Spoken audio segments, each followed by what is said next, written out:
What is causing your friend to remain single that you don't have the heart to tell them? He keeps hanging on to the past and spending all his time hanging out with ex-girlfriends who are unavailable, or women who like him but he doesn't romantically like. He really is not as nice of a person as he thinks he is. The type of guys she claims she likes isn't what she's actually attracted to. She keeps saying how much she loves shy, introverted, sensitive guys, but when she finds one and dates him, suddenly, he's not outgoing enough, doesn't speak his mind enough, and is too shy. Quote, I kind of think she has this "I can fix him" syndrome and doesn't really acknowledge it. Like, she's attracted to the idea of a typical shy guy but thinks once they're in a relationship they'll suddenly be more open and turn into the guy she actually wants. That's not how it works. I can smell them. Everyone can smell them.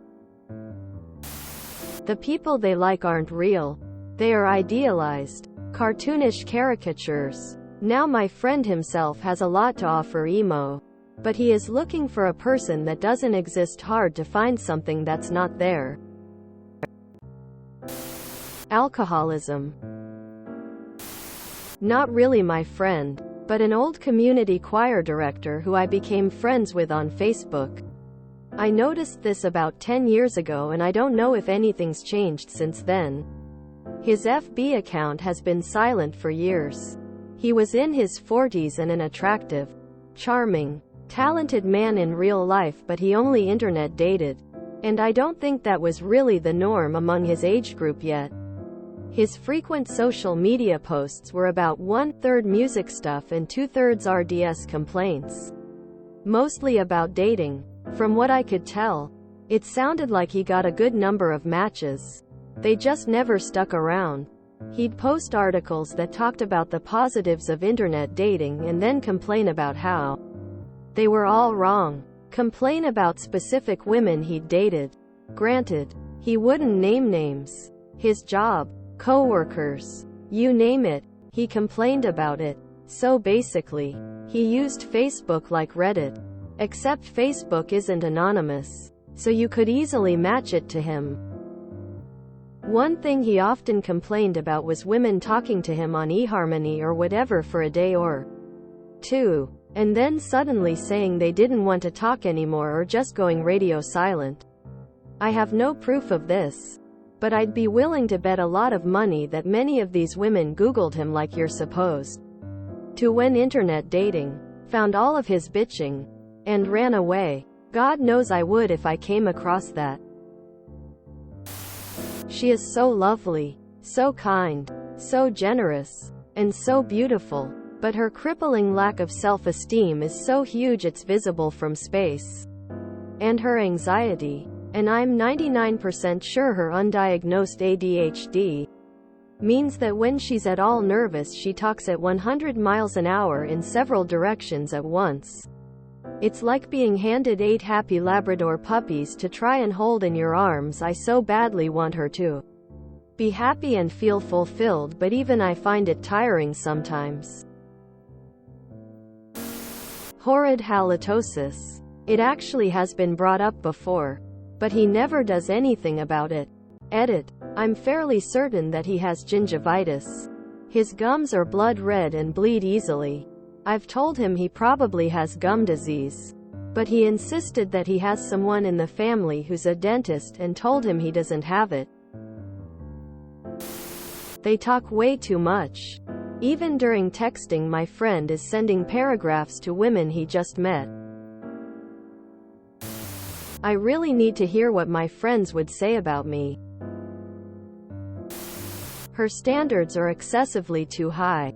She brings nothing to a relationship. She's a walking contradiction, all of which is why she is single. I think it's great to have standards and high standards, but hers is just a checklist of wants.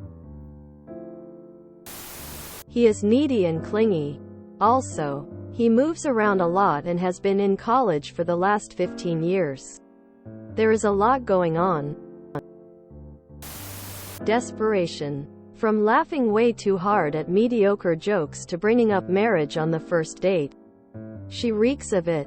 We have all tried talking to her about it to no avail. The sad thing is that if she was just her regular funny, smart, relaxed self, then men would be falling over themselves trying to get her number. It's not his height, it's his obsession with it. She's really overdue for growing up and learning to self-reflect. She really needs to finally grow and allow herself to change. She's pretty. She's funny. She's a great time to go out with. Never a dull moment. She's also not changed much at all since we were teens. She is a mess. Doesn't clean. Doesn't cook. Can't hold down a job. Paycheck to paycheck. Prioritizes a good time over everything else. Extremely unstable overall. No accountability for how her actions affect her own life and especially the lives of others. Somehow still has high expectations of her potential partners. But she doesn't bring much to the table and doesn't seem to ever hold herself to the same standards or rules. Sometimes you really do need to slow down and get a grip on your mental health and your life in general first before actively seeking out relationships. I've watched her wreck so many people that had good intentions for her without ever even recognizing how she hurt them. I always wondered why she couldn't get a date because she is gorgeous. Until I saw her flirting with someone. First night they met, flirted, swapped numbers, then immediately clingy, talking in baby voice to him and making baby noises.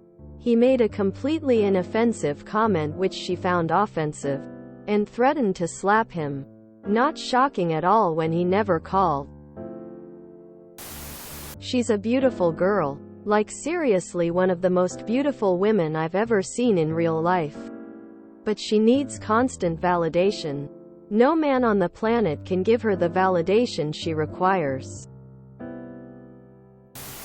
Overly loud and party boyish at age 45.